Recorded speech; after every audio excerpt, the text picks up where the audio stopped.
Okay, right.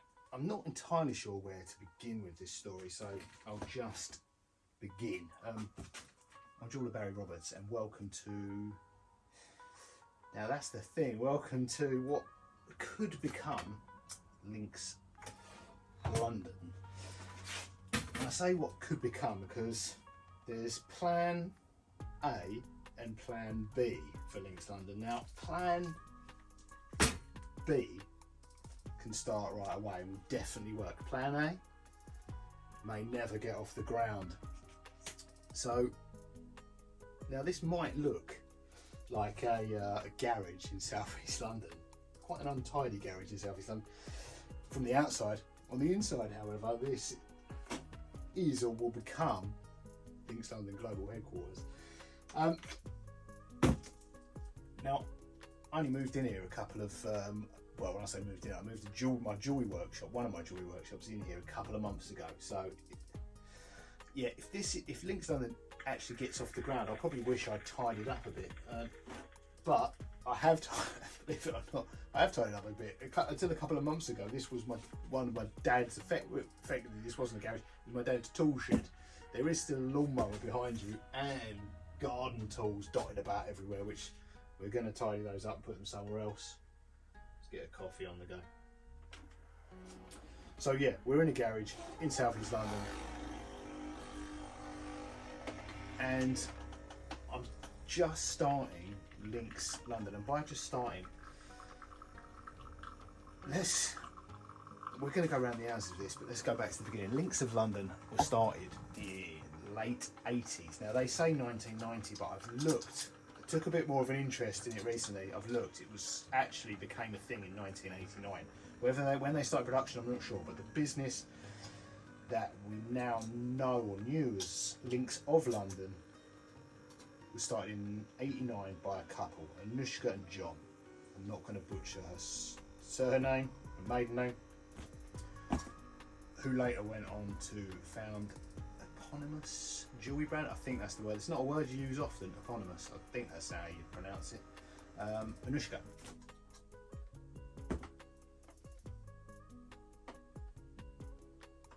So yeah, Links of London, founded by a couple, late 80s. Cufflinks. She was designing cufflinks, having them manufactured in Indonesia and selling, designing them here in London, having them manufactured in Indonesia, and then selling them through retailers. Initially Harvey Nichols, I think, or Selfridges. Harvey Nichols, I think. There's loads of YouTube videos, so you can see you can see them tell their own story.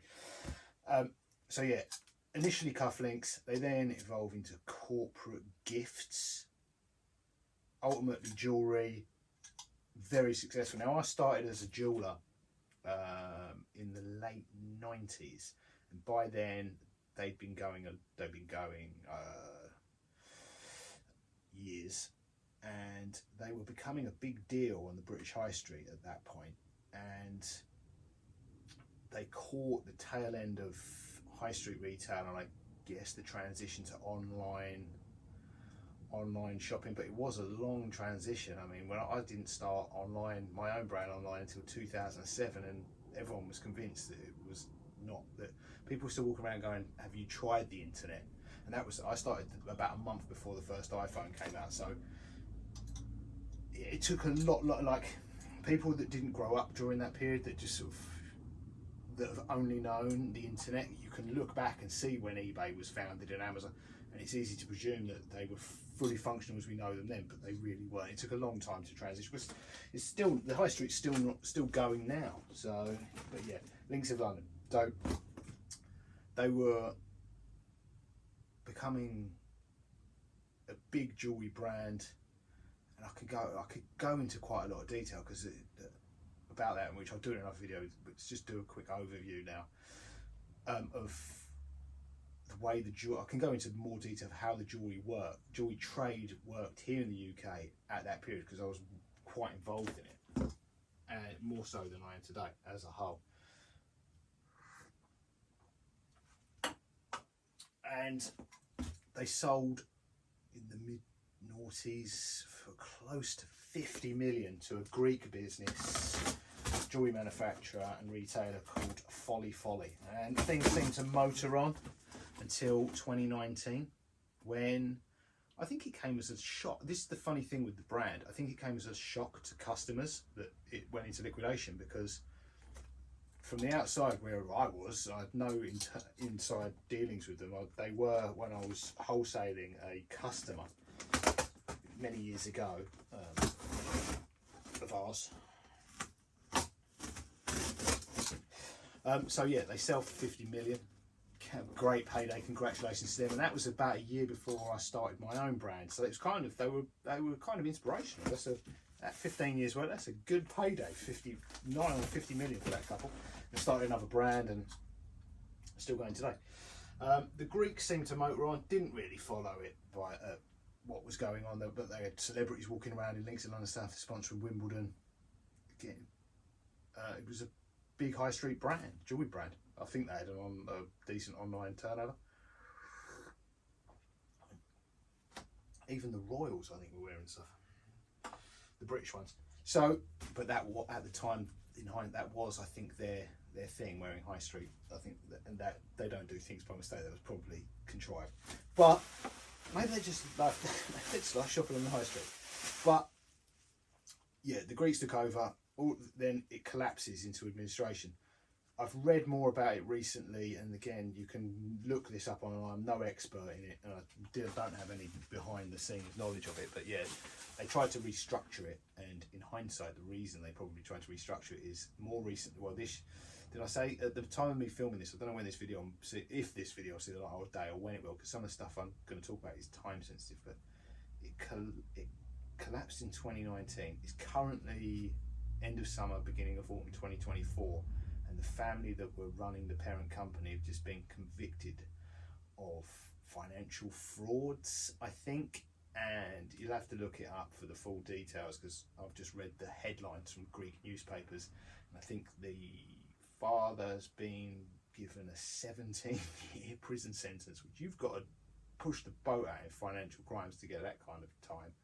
And I think his son and his wife, one of them got 10 years and the other one 11. I think the son might actually be in a Greek prison. So this garage might look like a downgrade from Links of London's fancy offices, but probably better than a Greek, well, I don't know actually, prison these days. What you read is pretty cushy. They've probably got a PlayStation. I haven't in here. And heating. But yeah. Links of London collapsed into administration, which is still ongoing. I think, looking at documents filed publicly, it's either somewhere between liquidation and being dissolved, and that's why my plan A may never work. But plan B for the Links. So right now, Links of London is in administration. It closed all its shops in 2019 here in the UK. It had quite a few. Again, we can go into more detail in another video if in the future, if this goes anyway. But right, plan B is to get some of the Links of London made some cool stuff over the years. I haven't researched it too much, but I know they made some cool things, not just jewellery. I guess because they weren't manufacturing themselves, they weren't limited to what they could make. So they'd have stuff produced by people all over the world, seemingly, and they did some quite what now appears to be collaborations, but I don't think they were. They were corporate gifts. They had stuff for Concorde back in the day, and there's other things online I've seen, like P&O ferries. Like there's all this corporate giftware they did, which I think was the Links was just kind of a little buy stamp on the bottom. They weren't really a big brand when they were doing it, but yeah, now it looks like collaboration. But yeah, there's all this cool stuff out there, and believe it or not, in here there's a full jewellery workshop, so some of it's seen better days. And although I'm mainly a jeweller now, there's quite a lot of clocks and watches, Links of London, sort of old corporate stuff that kind of need repairing. And I did go to watchmaking school, believe it or not. Didn't go down that route, but I can still do it. I think it's been a while, but yeah, I can still repair clocks and watches. So we can get some of the Links of London jewellery. It still fetches. It's not just scrap. Like, it's still got a following, and there's still people buying the charms and what have you on eBay and marketplaces. yeah, I thought it'd be cool to get some of it, some of the I don't know whether you can call stuff from the 90s. Is that vintage? Because I remember the 90s. I don't want to consider myself a vintage yet. So yeah, vintage. I can get some vintage and retro Links of London stuff and restore it. Maybe even jazz it up a little bit, because I've seen some of the iconic thing they did was the Sweetie bracelets, and in the end they were doing that in gold vermeil and black rhodium. So we're taking the silver ones and even adding some gold links. And we can actually do that to the original pieces. So we can restore the original pieces that are broken. People do restring them. But there behind you is actually the plating equipment to plate gold, silver, black rhodium. We can do all of it. So we can pimp up, we can repair, restore, and even pimp up some of the original Links of London pieces. Now that's plan B. Now that can go ahead regardless. I want to make a website for that. We'll get some pieces, and also I thought that would be cool. That's why I'm making this video, because that would be some cool content, is actually doing jewellery restoration. Maybe some, by watchmaking terms, their watches seem to be, from what I don't know, we'll figure it out as we go along, but a lot of their watches seem to be, I don't know what movements they were. The ones I've seen in the clocks are Japanese. I'm guessing there's some like Miyota, Hattoris, potentially ETAs. I did see one that's for sale that they're saying it's got a 5-second sweep, which is EOL, which potentially means they've got Swiss movements in. But until I open them up, I don't know. But we'll get some, restore them, make some videos about it. But that's one side of it. It's getting vintage and retro Links of London pieces and clean them up, restoring the broken ones, and maybe adding to them. Plan A would be to reboot the brand somehow, some way, and restart production in a very small scale. Maybe adapt some of the designs a little bit. But yeah, that is a process I've started, but that is the reason. Plan B can go ahead right away, because that doesn't require the permission of anyone, because, well, there could be some issues with the Hallmarking Act but that's if you start really messing with Hallmark pieces, but we're not going to. But again, I'm getting sidetracked. Plan A would involve remaking, rebrand, using trademarked brand names. So what I've had to do is talk to the government here in the UK and the Intellectual Property Office and see if we can, again, I've had long chats with ChatGPT, the AI, about the legalities and how, because Links of London went, although, as I was saying, it was kind of a shock to the public, because it didn't do anything wrong in the public's eyes. It wasn't like a Ratner moment where they sort of, the reason it went into liquidation was because it annoyed all of its customers. You know, it had done anything like newsworthy. It was a shock, I think, even to the shareholders, that the amount of, and again, I haven't looked too much into the amount of fraud that was going on behind the scenes, and their problems were all internal and, well, hidden, like hidden financial crimes by the sounds of things. So it has, in terms of public perception, it doesn't have a bad image. Shareholder and supplier and that, it's not great. It's probably ruined people's lives, you know, financially. But that would be a few, not the mass of the British public. So yeah, anyway, I'm not sure at this point who owns.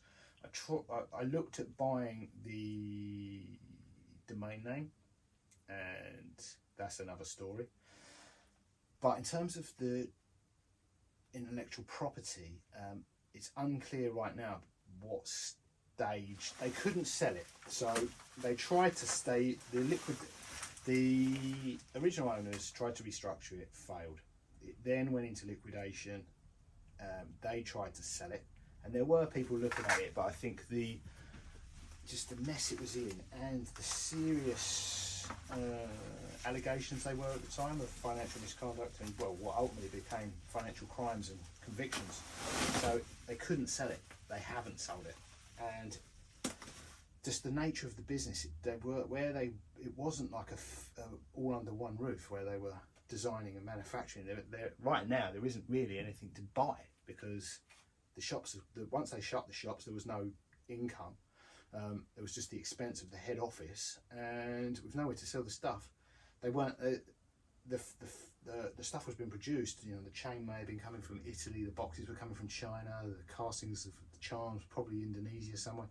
So the whole thing it was a series of components rather than one cohesive company under one roof. And once one went, the whole thing probably fell apart quite rapidly. But as right now, there isn't really much to buy from the liquidators as such, but the IP would still have value, but it's unclear who owns it, whether it's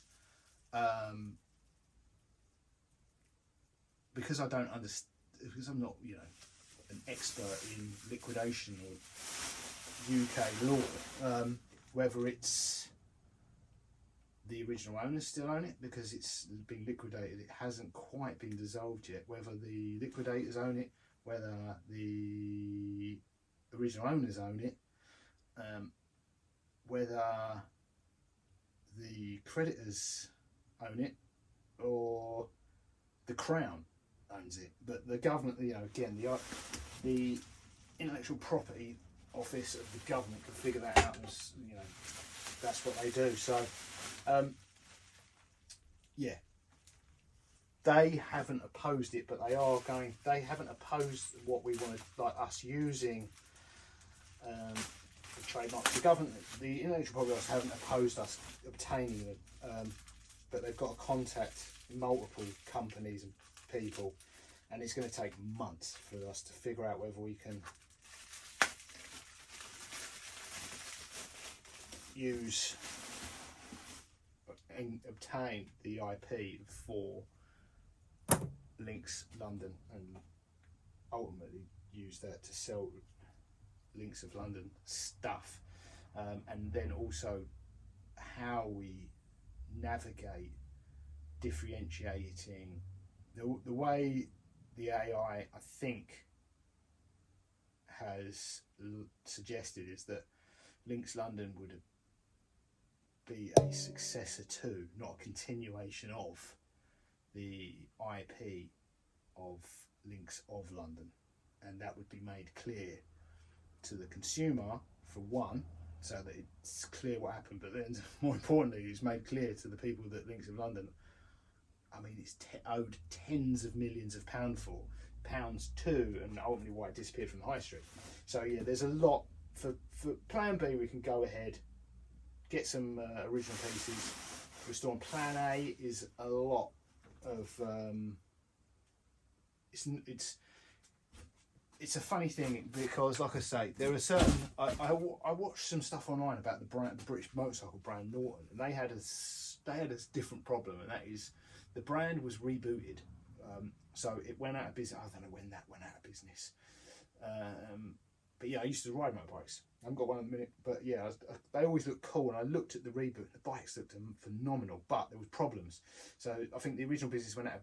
It went out in the 70s. I think they were selling clothing. You know, the IP was still bought by someone. They were selling T-shirts and whatever. Started producing motorbikes, and they had financial problems, production problems. They really started letting the customers down. Then an Indian company's come in and bought that reboot, and put a German chap who seems quite capable in charge of it. But they've got the problem of they're not starting from scratch. They've sort of got a legacy of just problems, which they're fair play to them. They don't have any legal requirement to, but they're actually going to fix the bikes that the previous reboot again, long story, but yeah, there's a lot to take into consideration. You might be wondering what that is. That is the Lynx London IT department. It's a tooth, absolutely useless probably, but I just think, I've always thought they looked cool. Does that come out? That should come out, yeah, the mag's coming out. This is a Mac Pro from 2013. They actually made them in 2K. I've been waffling on for so long, even the phone got bored and turned off. So I took the opportunity to make a fresh cup of coffee. Now, where was I? Right. The Mac Pro. Just got this. Picked up an absolute bargain, if it works. It was sold as working. eBay. I always want one of these. This is a 20, for those of you that aren't Mac geeks, this is a 2013 Mac Pro. Now, they were actually in production and on sale from 2013 to 2018. They were the business back in the day, but so was Lynx of London, and look at it now. In a garage. So yeah, these were thousands, but I always thought they were the coolest looking computer I'd ever seen, but they were unaffordable. Even until recent months, years, these were, I want to say, like, you couldn't pick up a used one for less than 500, maybe £1,000. But they recently lost support for the latest operating system, so now the prices are dropping like stones. And they're, I want to say they're not useless. They're great for the latest Macs cost less than, well, way less. Things have come a long way in a decade. So yeah, the latest Silicon Macs are way more powerful. Even a basic consumer unit are way more than these professional units. Way more powerful now than these professional units were. But I just think they look cool, and it'll be perfect. It's powerful enough for us to make the website on. It will take a long time, but it will edit these videos that we make on the phone. I could probably edit them on the phone though. The phone's probably more powerful than this, but I just thought they looked amazing. So anyway, back to Lynx of London. But yeah, very happy with the way that looks. It's almost like black rhodium. Must be like the original Space Grey. It's heavier, and that's considerably thicker and heavier than I thought it would be. Right, I'm going to play with that. I'm going to put some more RAM in it. Other than that, I'm going to leave it as it is. 6-core, 256 gig hard drive, real base. It's got the 300 graphics card in it. It's the real base, one of the base models. Looks phenomenal. So yeah, make a website. What's next? Plan B is next, not Plan A. Plan B, make a website, get some Lynx of London stuff, the original retro vintage stuff, refurbish it, repair, refurbish some clocks, some watches, some jewellery, maybe jazz it up a little bit, do some plating, gold for May, black rhodium. And then the scary bit is if the government IPO give us the go ahead to reboot the brand, because Plan A, we're just reselling refurbished stuff. Plan A will be remaking rather than remodelling. But yeah, the IPO office have got contact whoever owns, and again, I don't know how that works, whether it's who owns the IP for Lynx of London, whether it's the original company, the liquidators, the creditors, or the Crown at the moment, but they will deal with that and get back to us. And there's also the way we'll do it is as a successor to, not a continuation of, which makes it clear to, if I'm thinking ahead, if we get the go ahead for it, but we want to make it clear to the customer, equally clear to the people that the original company owes tens of millions of pounds. So there's a reason why it's been it's been dissolved, not rebooted already. They've had to dissolve it. There's just so much debt. So yeah, what we'll do is a reboot, a successor to, not a continuation. I'm not going to buy the debt. buying second-hand computers. I can't afford it. I can't afford a new computer, let alone the debt that they accumulated. Right, enough waffle. I'll keep you updated on the computer, the new links to the London IT department, and the next videos will be the repair and restoration of Links of London stuff.